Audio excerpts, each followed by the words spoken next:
Did you know that beneath an unremarkable fishing village on the coast of Iran sits the single largest natural gas reservoir ever discovered on Earth? A field so vast it underpins two entire national economies simultaneously? Did you know that one Iranian island operates as a legal parallel universe, where goods can be repackaged and re-exported in ways specifically designed to make them invisible to the most powerful sanctions regime in the world? And did you know there is a coastline in Iran so geologically violent, so ancient, and so strategically underdeveloped that whoever builds there first will effectively control the next century of Indian Ocean trade? Today we're going to explore 10 of the weirdest, most consequential, and most overlooked places in Iran, and by the end, you'll understand why this one country holds more leverage over the global economy than almost anywhere else on Earth. So let's begin.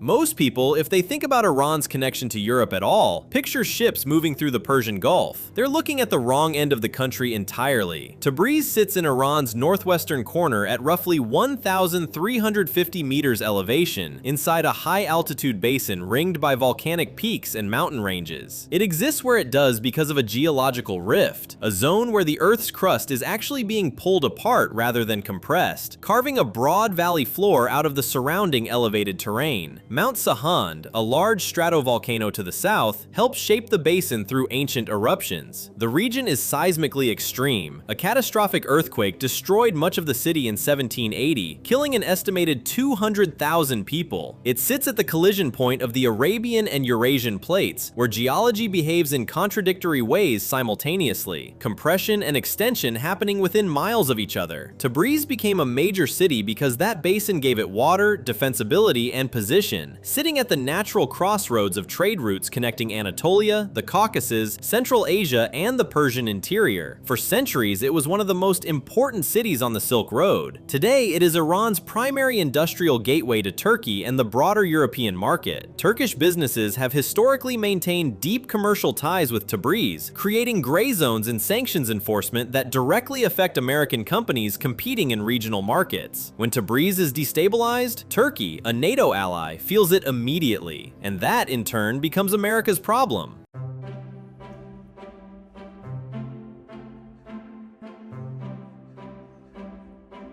Now here is a place that should not make sense geographically, and yet its very impossibility is exactly what makes it powerful. Anzali Port sits on Iran's Caspian coastline, and the moment you see it on a map, something looks wrong. The Caspian coast of Iran is wet, forested, and green, completely unlike the scorched desert and salt flats of the Persian Gulf side. This exists because the Alborz mountain range runs parallel to the coast, intercepting moisture from the Caspian Sea and creating one of the most ecologically distinct regions in the entire Middle East. The port itself sits on a lagoon separated from the Caspian by a narrow sandbar, a classic coastal spit formed by longshore sediment drift. But here is the geographic paradox that makes Anzali extraordinary. The Caspian Sea is completely landlocked. It has no natural connection to any ocean on Earth. Any trade moving through Anzali must eventually transfer to land or rail to reach global markets. That constraint, rather than limiting Anzali's importance, created it, because that logistical challenge is the entire reason the international north-south transport corridor exists. This is a multimodal trade route designed to bridge two disconnected water systems, Russian Caspian ports in the north, Iranian Persian Gulf ports in the south, stitched together across Iranian territory with road and rail. For Russia and Iran, both operating under US sanctions, this corridor is a systematic attempt to build economic infrastructure that bypasses dollar systems entirely. The more trade flows through Anzali, the more the sanctions architecture America depends on is quietly eroded from underneath.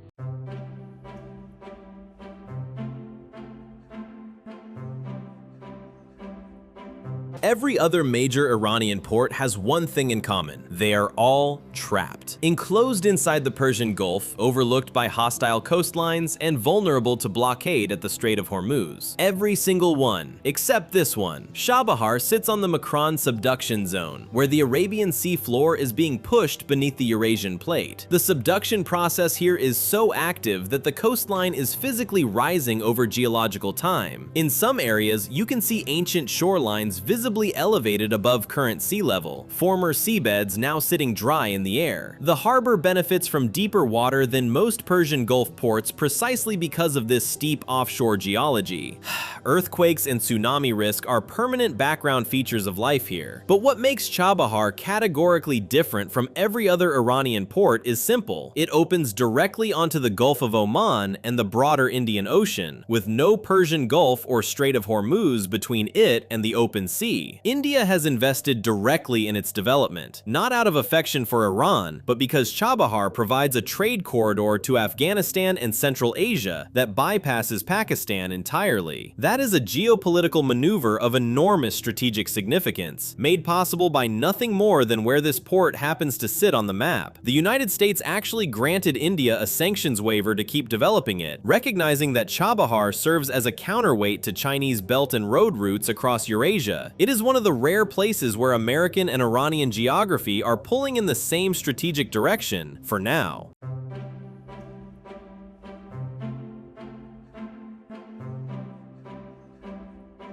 If Chabahar is the door Iran doesn't want you to notice, Bandar Abbas is the front door, and it sits at one of the most strategically loaded addresses on Earth. Bandar Abbas occupies the precise northern entrance to the Strait of Hormuz, on a narrow coastal plain wedged between the Gulf and the Zagros mountain range. The geology here is folded, compressed sedimentary rock, direct evidence of the same Arabian-Eurasian plate collision that created the strait itself. The harbor exists because a small coastal promontory creates a modest natural shelter from Gulf winds. That's it. The port's modern significance has nothing to do with natural harbor quality and everything to do with the fact that Iran had very few alternatives. The northern Persian Gulf coastline is largely too shallow for deep draft vessels. Bandar Abbas sits at the Gulf's mouth where the water deepens. It became Iran's primary commercial gateway by geographic elimination, and today handles an estimated 70 to 80% of Iran's total import volume. For American economic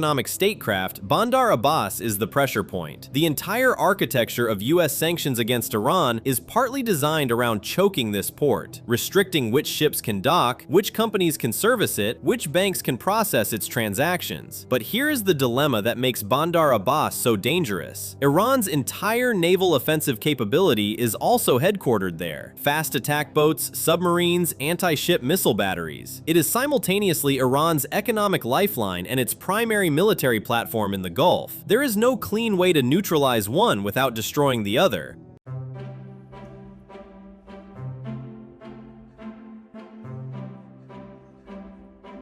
Two islands, two completely different geologies, one shared purpose, and that purpose is to make things disappear. Keshem is the largest island in the Persian Gulf, and it sits on a salt dome, a geological feature formed when ancient buried salt deposits, under the pressure of overlying rock, flow slowly upward and push through sedimentary layers above them like a slow-motion eruption. The result is a surface of extraordinary variety: the Chaku Canyon, carved through salt and layered rock, the Hara mangrove forests, one of the only mangrove ecosystems in the Gulf, sustained by the unusual tidal conditions the salt dome geology creates. Kish, by contrast, is lower, flatter, and geologically quieter, a coral island sitting on the shallow continental shelf, essentially a raised reef with a limestone surface. Both islands exist for the same fundamental reason. The Persian Gulf is so shallow that almost any elevation in the seafloor breaks the surface, but their strategic significance is entirely man-made.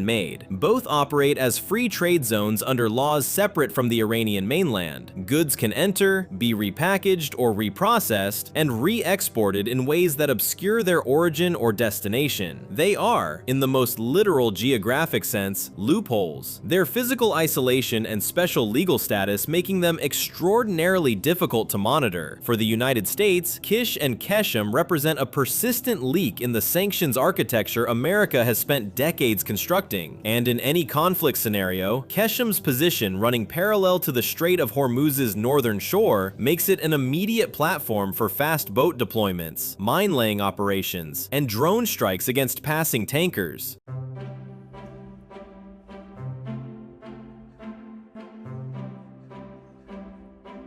Most coastlines exist passively. They sit at the edge of continents and wait. The Makron does not wait. The Makron is being actively built. This is an accretionary prism, a massive wedge of sedimentary material being continuously scraped off the Arabian Sea floor as the oceanic plate subducts beneath Eurasia, compressed and stacked into ridges that are slowly being pushed above sea level. The result is one of the most geologically dynamic and visually extraordinary coastlines on Earth, parallel ridges of compressed sediment, ancient raised beaches, and mud volcanoes, among the most active in the world, erupting cold mud, gas, and pressurized water from the subduction process below. A 1945 earthquake along this coast generated a tsunami that killed several thousand people across the Arabian Sea. The land is still rising. The seabed is still being reshaped. The geological forces here have not finished. It is also one of the least developed major coastlines on Earth, bypassed by historical trade routes, punished by extreme aridity, and largely ignored by the modern economy. That underdevelopment is now its most dangerous characteristic. China has identified the Makron as a critical target for port infrastructure investment, seeking a permanent naval and commercial presence on the Arabian Sea that would directly threaten American dominance of the region's sea lanes. The Makron is essentially undeveloped strategic real estate on one of the world's most important maritime highways. Whoever builds there first shapes the next century of Indian Ocean geopolitics, and America is not currently winning that race.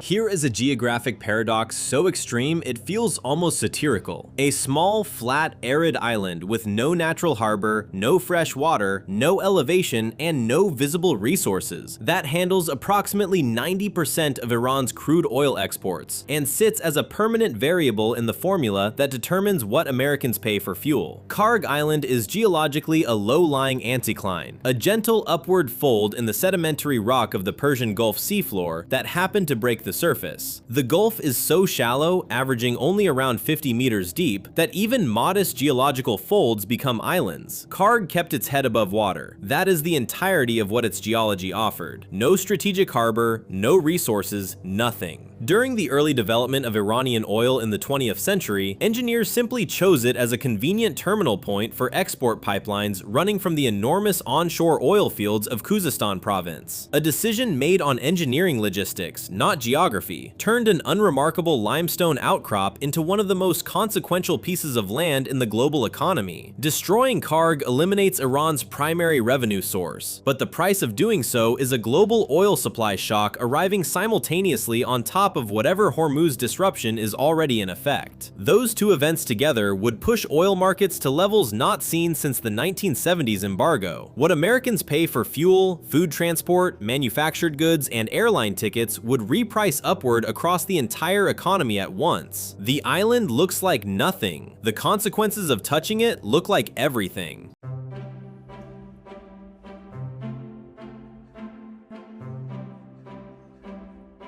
A fishing village, barely on the map. Beneath it, the largest natural gas reservoir ever found on Earth. Asaluye sits on an otherwise unremarkable stretch of the Iranian Persian Gulf coastline in Fars province. There is nothing visually significant about it. The transformation of this forgotten settlement into Iran's most critical industrial zone happened entirely because of what lies underground and underwater. The South Pars field contains an estimated 1,800 trillion cubic feet of gas and 50 billion barrels of natural gas condensate. The field extends beneath the Gulf seabed across an international boundary, where Qatar calls its portion the North Dome, making this single geological formation the financial foundation of two entire national economies simultaneously. It exists because ancient marine organisms, compressed under millions of years of geological pressure in a perfectly configured sedimentary basin, became the largest trapped hydrocarbon deposit in history. The precise location relative to the Iranian coastline is pure geological accident. For America, Asaluye matters because Europe depends heavily on LNG, and South Pars disruption tightens global supply in ways that spike European energy costs, strain transatlantic economic relationships, and ultimately pressure the coalition support any sustained US military campaign would require. Iran understands this perfectly. In any conflict, the credible threat of self-destructing South Pars infrastructure, deliberately sabotaging their own facilities, is a weapon capable capable of fracturing American alliances without Iran firing a single shot at a US target.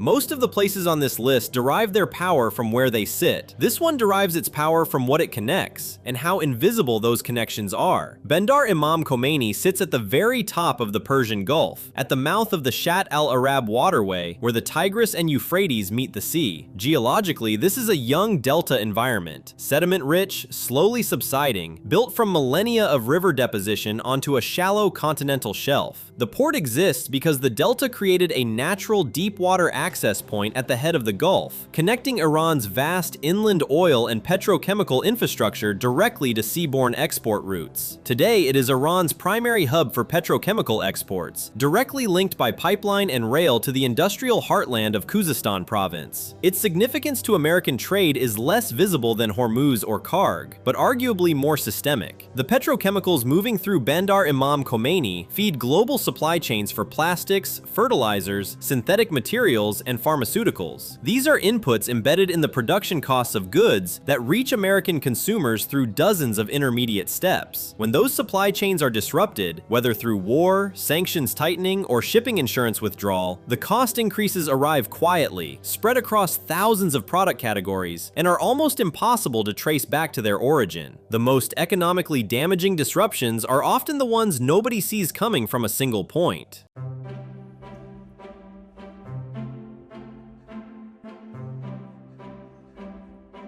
Everything on this list flows through here, literally. The Strait of Hormuz is the result of the Arabian Plate colliding with the Eurasian Plate over hundreds of millions of years, gradually closing what was once a vast ancient sea called the Tethys Ocean. That collision folded and compressed the seafloor, creating the narrow passage that exists today. The seafloor beneath it is extraordinarily rich in hydrocarbons, precisely because the same compression that narrowed the strait also trapped ancient organic material under immense pressure. The geological forces that made the Middle East the oil capital of the world and the bottleneck through which that oil must travel are one and the same process. The Arabian and Eurasian plates are still converging today. Iran experiences regular earthquakes as a direct result. The Strait of Hormuz is the current waterline of a geological process that has been running for hundreds of millions of years and has not finished. The navigable shipping channel is just 2 miles wide in each direction, sitting inside a strait only 21 miles across at its narrowest point. Through those lanes flow approximately 20 million barrels of oil every single day, roughly 20% of all oil traded globally and around 30% of all seaborne LNG. America's domestic shale production has reduced its direct dependence on Gulf oil, but that is almost entirely irrelevant. Oil is a globally priced commodity. When Gulf supply is disrupted, the global price rises regardless of where America sources its own barrels. Every 10% rise in oil prices historically reduces US GDP growth by approximately 0.5%. A full Hormuz closure would not be a 10% disruption. Iran controls the entire northern coastline of the strait. Behind it sits mountainous terrain ideal for concealing anti-ship missile batteries, drone launch sites, and fast attack boat deployments. A complete closure isn't even necessary. Mining the shipping lanes, attacking tankers, forcing marine insurers to withdraw coverage. Any one of these achieves the same economic outcome, catastrophic oil price spikes, without physically shutting the water. The economic damage arrives not through Iranian aggression directed at America, but through the immediate repricing of every oil-dependent cost in the American economy simultaneously. Fuel, food, manufacturing, transport, all of it at once. For a waterway of such modest physical dimensions to carry such global consequence is, mile for mile, without parallel anywhere on Earth. On a map, Iran looks like one country, but what this list reveals is something more unsettling. A geography so precisely configured around energy, choke points, and strategic position that almost every significant place within it has the capacity to reshape the global economy. Plate collisions created the oil, shallow seas created the islands, subduction zones created the coastlines, and human decisions layered power, secrecy, and leverage onto all of it. The places that look most unremarkable, a fishing village, a flat limestone outcrop, a narrow channel, are often the ones the world cannot function without. Thanks for joining me today. I hope you enjoyed the video, and if you want to see more videos like this, then please consider subscribing and turn on notifications. It really does make a difference. Thanks again, and I'll see you next time on WGeo.